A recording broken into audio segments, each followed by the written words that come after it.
All right, welcome back. Now, don't forget that the show is interactive. We want to hear from you. Hashtag is Breakfast Daily. WhatsApp line is 0550585832.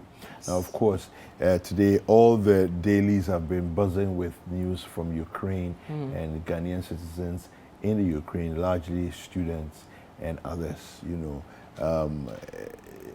I feel that maybe I should say that for the first time, I feel as if we've jumped on this thing, you know, quite early, as opposed to sort of like leaving it till, you know, the trouble. Because we were talking about this last week, you know, when it started, that look, listen, we need to get in as quickly as possible. No delays. Let's get right on top of things and make sure that it's not after, you know, because the case in Wuhan, remember when the pandemic happened in Wuhan began, and then the whole thing of Ghanaians stranded months into the pandemic. There was no action from our government. This time around, it seems like our government is going hard at it, you know, to try and move, even if it's not straight to Ghana, move them out of the way, you know, of immediate danger. And all that. I don't know what your thoughts are as far as the situation so far is concerned. One of the issues we're facing in Ukraine is the fact that we don't have an embassy there. So even getting people together has been a bit of an issue. We understand that I think it's Switzerland kind of oversees Ukraine and a few other countries. Okay. So the head of NUGS in Ukraine, the gentleman there, Mr. Ansa, has been very instrumental in trying to coordinate some efforts and get the contact numbers of not just students, but Ghanaians in general who are in Ukraine and who need a way out. Now, a lot of the students have actually on their own initiative been finding their way out because they really have had not much concerted effort or help. That's a government-led effort for, you know, initially. So they're finding those channels to get to countries. I know some got to Poland and were said that they were refused entry because they were Ghanaian. Some have made their way to Romania. So they've gotten to Bucharest, where I understand they've gotten some assistance there. So it's like they're grouping themselves and getting out. And then once they get to these safe havens, so to speak, then I think our government is also speaking to the governments of those countries to help and see if they can coordinate evacuating them. And we understand some are coming home today, which is good, and others hopefully will follow soon. But I would be interested, though, in finding out from the Foreign Ministry whether or not, you know, we need more of an ambassadorial presence in a country like Ukraine, because we do a lot of trade with Ukraine. We import a lot of iron rods from them. We import a lot of oil, cooking oil. So you know, and we send a lot of students there. So we have a lot of students, medical students. So I wonder why we don't have diplomatic presence in that way. We have an honorary consul who is, you know, a Ukrainian there, who acts, you know, in that capacity, but we don't have an embassy. I was very surprised to learn that, considering the kind of relations we have with Ukraine. So I think that has hampered efforts a bit, you know. So I don't know. 21 students have arrived from Ukraine to Hungary. And let's take a look at this report. We'll come back and we'll get into the conversation. As I speak now, there are two of your colleagues who are stranded across the border because they tried to cross with traveling certificates. And I spoke with the embassy in Bern, Switzerland today, and it came to light that they were emailed the traveling certificates and then they printed it and took it to the border guards. Naturally, they will return. Because it doesn't look like any official paper. So I've requested that they should send an official note verbal or letter to the Hungarian embassy in Prague, informing them and send a detailed list of those who that they issued their travel certificates to, so that when those people get to the border, they get access to cross. Because right now they are going to be in no man's land. They are neither in Ukraine, they are neither in Hungary, and that is a dangerous place to be. Okay? The situation in which you find yourself, you did not create it. We here are going to do our very best as fellow Ghanaians to assist you and to help you. My counterpart and fellow honorary consul, Peter Hens, he incidentally is out of the country. He's in Dubai.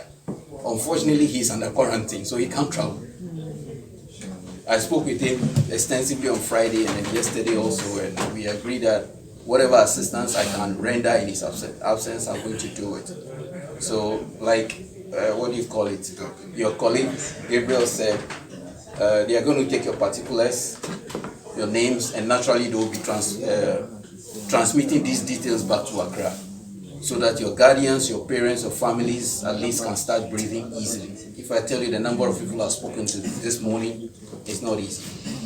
I have got 3 boys. When they go to school in the morning, I know how I feel until they come back again in the afternoon. So you can imagine people back at home who don't even know the situation here. So we are here to assist. It's not going to, the next couple of days are not going to be very easy because the Hungarians themselves have not told us what exactly they want to do. Yeah, what Mr. Pudote said at the end there, as a parent, I can only imagine what the parents of some of these students are feeling and thinking here, waiting to hear word of how they're doing, where they are, how and when they're going to come home, and what this means for their future as well, if their education has been truncated because of this crisis and conflict in Ukraine. And this also brings to mind, this issue of when you're a Ghanaian who goes to another country, registering with your embassy or high commission there, and a lot of us don't, and when things like this happen, you start to realize the importance of doing that, at least having some official record of your presence there, so in case they are rounding up citizens, your name can be counted, because if you're not registered, then how do people even find you? You fall through the nets. And and then also information can be channeled properly. There was a lot of misinformation on social media over the weekend of numbers that people had to call to get help. And then we finally got an official one from the foreign ministry of the people to contact in different regions and countries. But before that, I was on WhatsApp groups and there was even a number for embassy in Ukraine. I'm like, there's no embassy in Ukraine. So how are people? So people just created disinformation and they're just spreading it.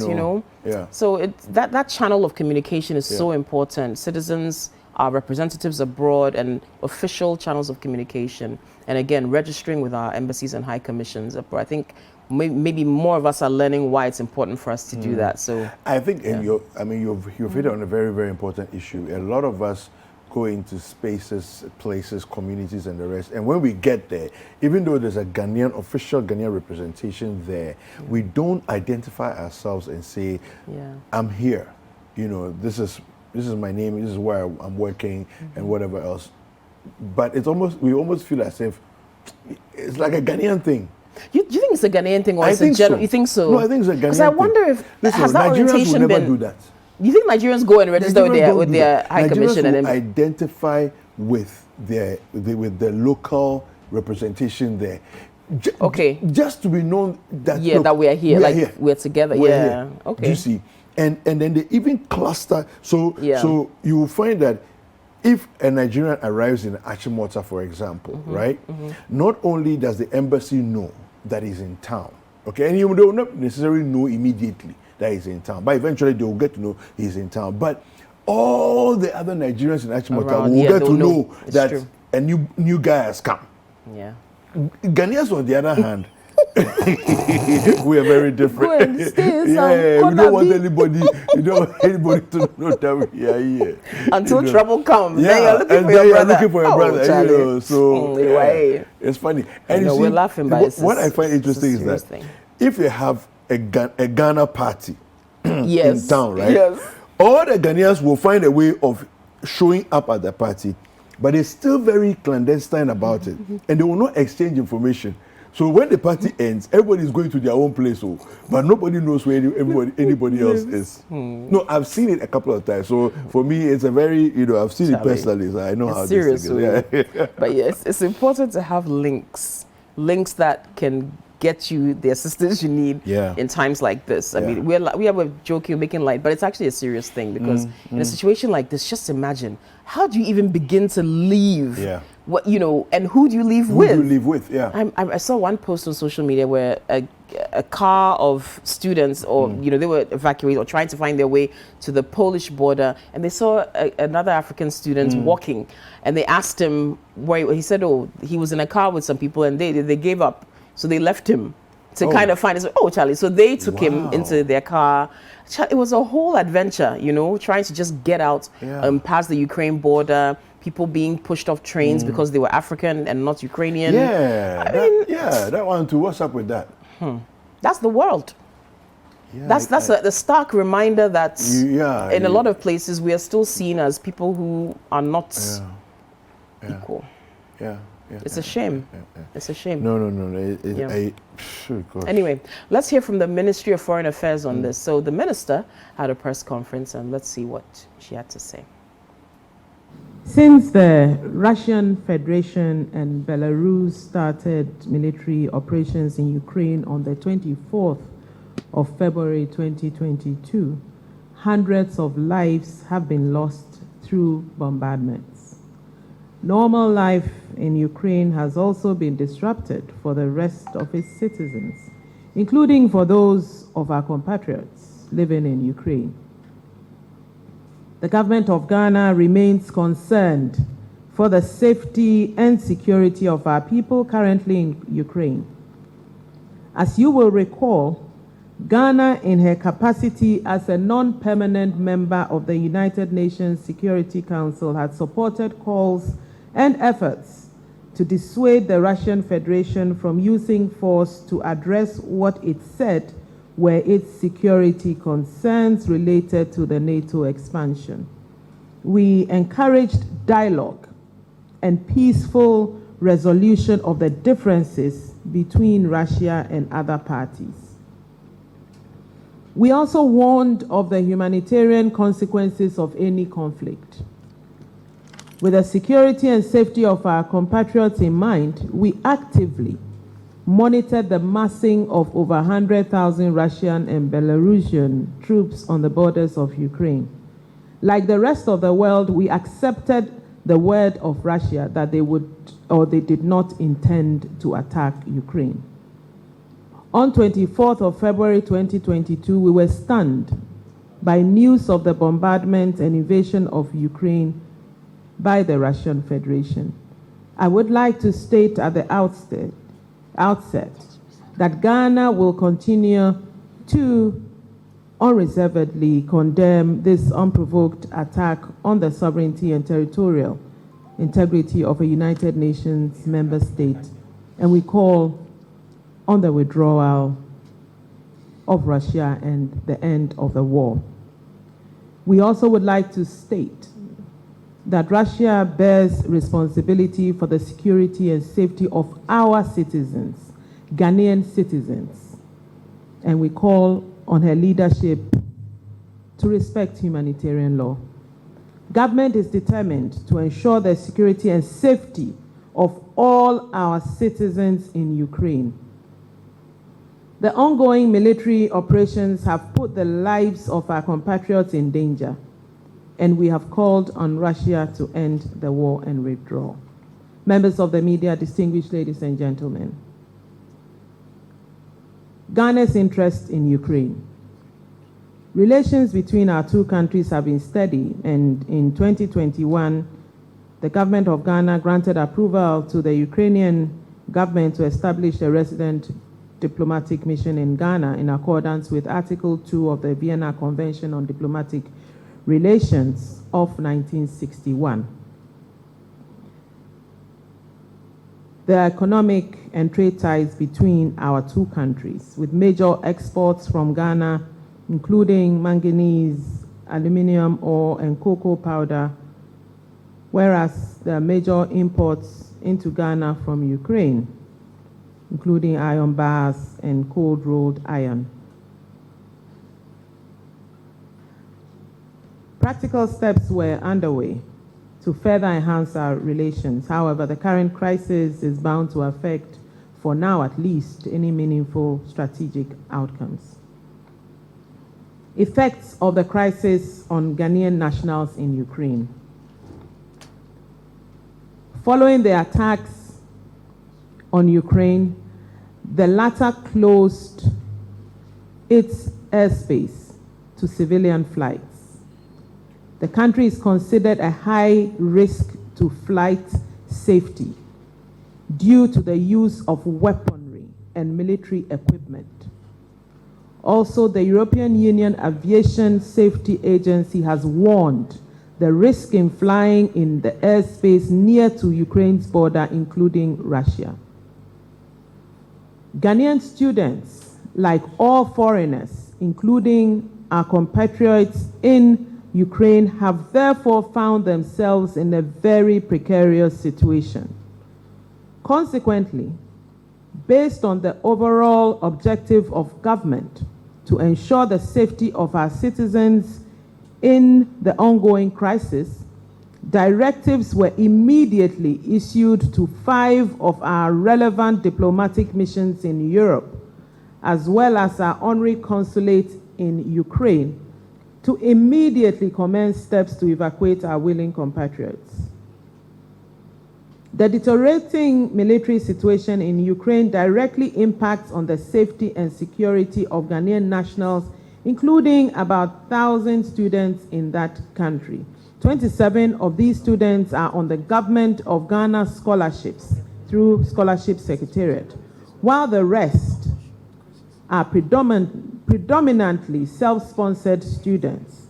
Let me state categorically that although most of the students went there on their own, government has a responsibility to all of them to ensure their safety, and that we will do. Following the closure of Ukrainian airspace, it had become a challenge to airlift our compatriots from Kyiv and other parts of the country, thus leaving the only viable option of evacuation by land to neighboring countries such as Moldova, Poland, Romania, Slovakia, Hungary, and the Czech Republic. Consequently, my ministry collaborated with the Ghana diplomatic missions in Bern, Switzerland, Prague, Czech Republic, Ankara in Turkey, and the Vatican, Holy See, and also Ghana's honorary consuls in Ukraine, Hungary, Romania, as well as Ghanaian communities and student unions in Poland, Hungary, and Romania to facilitate the evacuation of our nationals after being conveyed from Ukraine by road to the closest borders of the European countries mentioned earlier. May I therefore add that information received indicates that there are still 3 cities in Ukraine where students cannot be evacuated from due to the high-risk situation identified there, as reported by our honorary consul. These cities are Kharkov, the hotspots on the way, Sumy, also hotspots on the way, and Dnipropetrovsk, which is experiencing a complete lockdown. Another challenge which our compatriots are faced with is the fear of crossing at borders close to Russia for obvious reasons.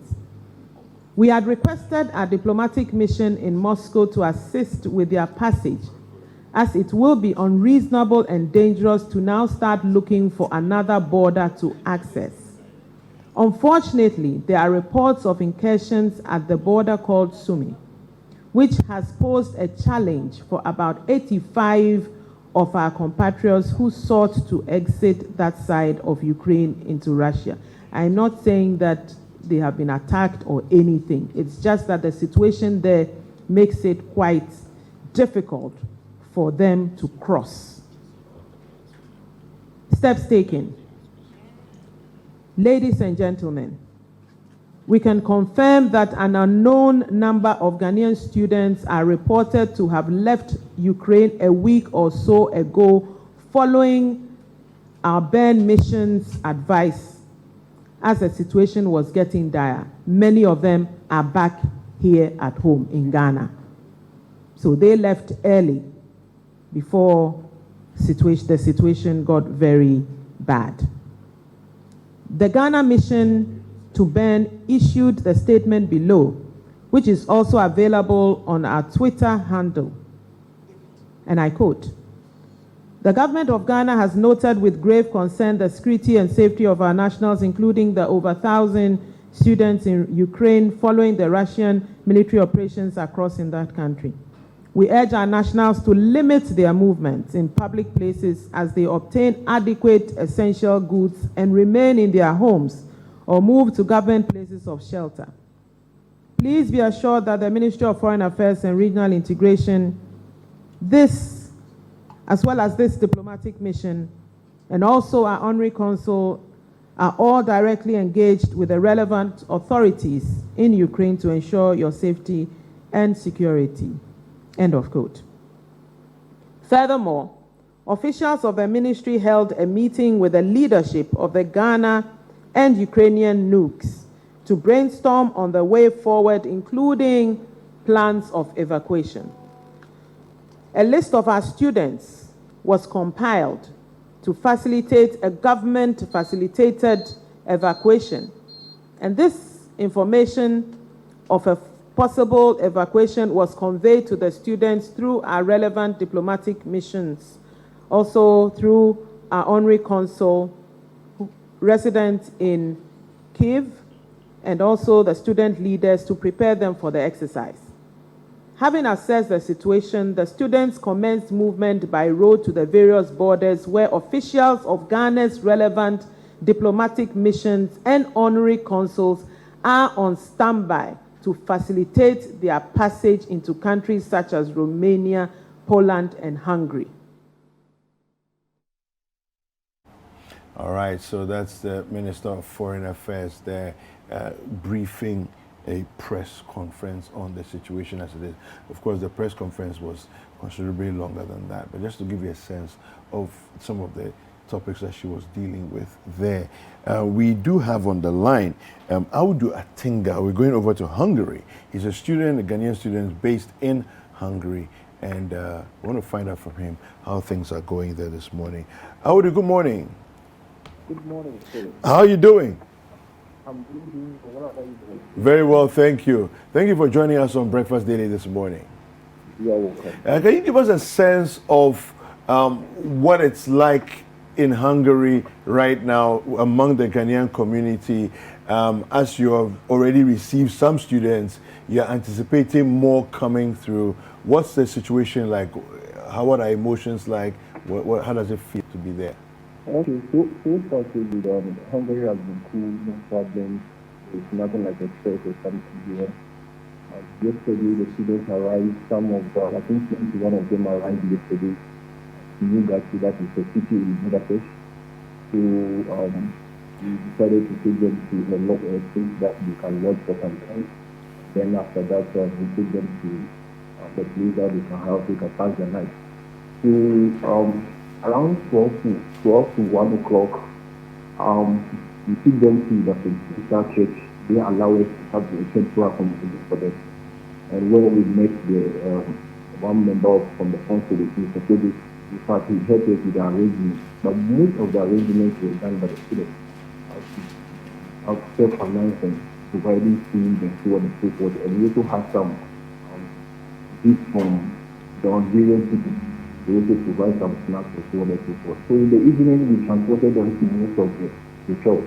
In fact, we also tried and raise some money to feed their everything. So far, so good. Hungary has been cool, no problem.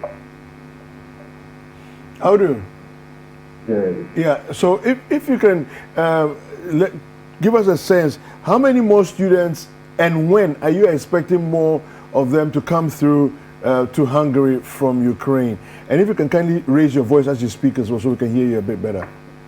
Okay, this morning I just had information that some have arrived. Okay. Over 10 of them have arrived at Keleti. How many? Over 10 of them. 10 of, okay. Almost 10 of them arrived at Keleti. And some of them are also at Ugati. I am even going there right now to help. So far so good. I think we are expecting more than the number. Because they keep on coming bit by bit. So okay. We are expecting more than that. Now, do you have people, do you know people, other students who are in Ukraine, friends of yours? Are there any friends of yours who are in Ukraine? Yes. We have the GASH, that is the Ghana Association of Students in Hungary. Okay. But they are the frontliners. They are also helping in bringing things together. And I should say that they are also doing their best as far as taking these Ghanaians into concern. I think they've done really, really good. Let's say this, in fact, we also need assistance. And we need financial also because paying the hotels and so on and so forth is quite expensive here. so far so good. Everything has been good here. Audu, you know, the students who you've welcomed so far, did they give you a sense of what their evacuation path was like how they were able to transport themselves to you in Hungary? And have they corroborated any of the allegations we've heard about Africans or non-Ukrainian nationals being taken off trains and things of that nature? What has the journey been like for them? Okay, I talked to one guy who was serious, but not just because of whether they were the kind of situation of how to bring them or something along. It was like he stood there for 24 hours at the Ukrainian border. Coming, but whether they pick them indiscriminately, that one day he didn't tell me anything about that. But what he was telling me that he was stuck at the border for 24 hours. I met only one person. I talked to only one person. That was yesterday. That was yesterday. Okay. What was his reason? What was the issue? Why 24 hours at the border? Okay, he was saying that sometimes he struggled to get people into the tram. It was a problem because of the key numbers over there. But it's not a matter of discrimination. No, he didn't speak about that. But he struggled to get to the problem. Okay. So currently, have you had direct communication with any Ghanaian official, whether it's the foreign ministry? What is the communication like and the plans for more people to come home? Okay, for now, what I do know is that I only spoke with the Fogo. That was yesterday. I think he even had a video of him speaking to the students. Yes. So far, that is what we know. So far, that's what I can speak on my side. That's what I've observed so far. That is what I know. But we don't have anything else to wear that. But some of them will be going this morning with their own money. Some of them will be leaving around 4 o'clock with their own money. But I don't know. But to the best of your knowledge, there isn't like a Gov't of Ghana sponsored flight or something, or are you aware of anything like that? For now, the 2 guys that I know that will be leaving this around 4 p.m. They sponsored their own flight. So I didn't know what is happening. For now, I can't speak for the other one. Okay. But for the 2 guys, we help them in doing what they call the COVID test and so on and so forth. And they'll be leaving around 4 p.m. That's what All right. All right. Audu, thank you very much. Do stay safe. And that's Audu Atinga there. He's a Ghanaian student based in Hungary, a country that has been receiving some of the Ghanaians coming from Ukraine, fleeing the conflict over there. Yeah.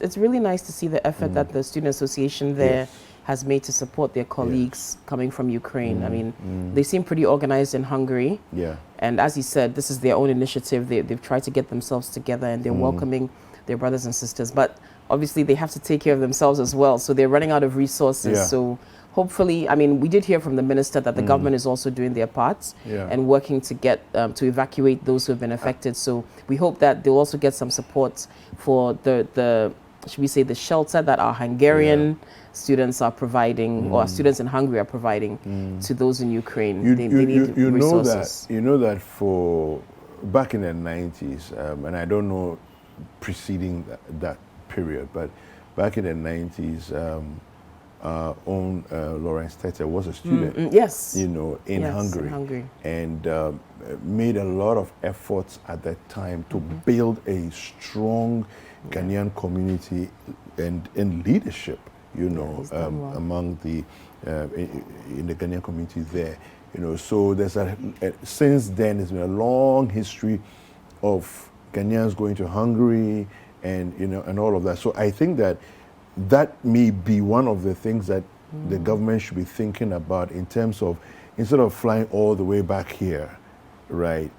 Immediate steps could be pull them out into a neighboring country, get them, to safety quickly, and then figure out how to then bring them back in tranches into the country. This whole thing is so disturbing. Again, I really feel for parents, relatives, people who are just worried about their loved ones there, and not very difficult to get information on how they're doing. But hopefully things will settle. We also Yeah. hear that there could be some talks between Russia and Ukraine today. Yeah. I think at the Belarusian border. Yes, So let's yes, see yes, yes, yes. how I that heard goes. about that one, yeah. I really don't expect this conflict to be protracted. I Yeah. hope that diplomacy can win at the end of the day and gunfire will cease. This is not Yeah. helping anybody. No, it's not. I mean, no, it's not.